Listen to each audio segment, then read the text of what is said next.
Hello everyone.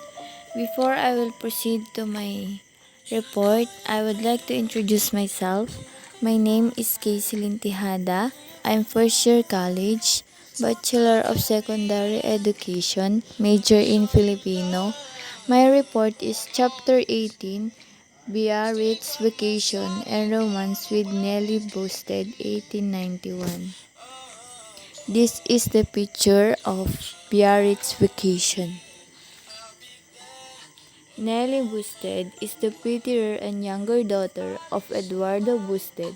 He found her to be the real Filipina, highly intelligent, vivacious in temperament, and morally upright. With the romantic relationship, he felt invigorated to write and finish his novel El Filibusterismo. With the Bousteds in Biarritz, when Rizal arrived in Biarritz at the beginning of February 1891, he was warmly welcomed by the Bousteds. As a family guest, he was treated with friendliness and hospitality by Mrs. Bousted, Adelina, Nellie, and Aunt Isabel. The one-month vacation in Biarritz worked wonders for Rizal. His sorrowing heart began to sing once more with joy, and his health improved with remarkable swiftness. Romance with Nellie Boosted. An emotional renounce, Rizal, having lost his beloved Leonor, came to entertain considerable affection for Nellie. He wrote to his intimate friend, except Professor Blumetrit, of his love for Nellie, also called Nellie, and his intention to propose marriage to her. With the encouragement of his close friends, Rizal courted Nellie, who in turn reciprocated his affection. Unfortunately, Rizal's marriage proposal fails for two reasons. The first reason, he refused to give up his Catholic faith, and he converted to Protestantism as Nellie demanded. And the second reason, Nellie's mother did not like Rizal as a son-in-law. El filibusterismo finished in Biarritz. Frustrated in romance, Rizal found consolation in writing. Evidently, while wooing Nellie and enjoying so many magnificent moonlight nights with her, he kept working on his second novel, which he began to write in Calamba in 1887.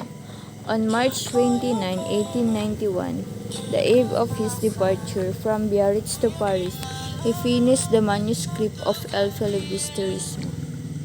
To Paris and back to Brussels, Rizal bade farewell to the hospitable and friendly Bousteds on March 30, 1891, and proceeded to Paris. He stayed at the home of his friend Valentin Ventura.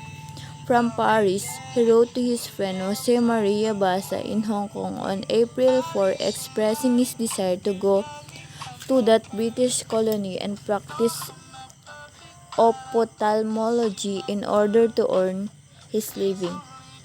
By the middle of April 1891, Rizal was back in Brussels, where he was happily received by Marie and Suzanne, Jacob B., these landladies, and above all by Petite Suzanne, the Belgian girl who loved him. Retirement from the propaganda movement. Since abdicating his leadership in Madrid in January 1891, owing to the intrigues of his jealous compatriots, Rizal retired from the propaganda movement, or reform crusade, from Brussels on May 1, 1891. He notified the propaganda authorities in Manila to cancel his monthly allowance and devote the money to some better cause, such as the education of a young Filipino student in Europe. His notification was contained in a letter addressed to Mrs. A. L. Lorena. Rizal stopped writing for La Solidaridad. Simultaneous with his retirement from propaganda movement, Rizal ceased writing articles for La Solidaridad. M.H. Del Pilar himself realized the need for Rizal's collaboration in both of the propaganda movement and in the LA Solidaridad newspaper because the enthusiasm for the Reform Crusade in Spain was declining. On August 7, 1891, he wrote to Rizal begging forgiveness for any resentment and requesting him to resume writing for the La Solidaridad. Receiving the Filipino for publication. In Brussels, Rizal worked day after day revising the finished manuscript of El Filibusterismo and readied it for printing. Apparently, the revision was mostly completed on May 30, 1891. On this date, he wrote Jose Maria Basa, "My book is now all ready to go to press. The first 20 chapters are already corrected and can be printed, and I am recopying the rest."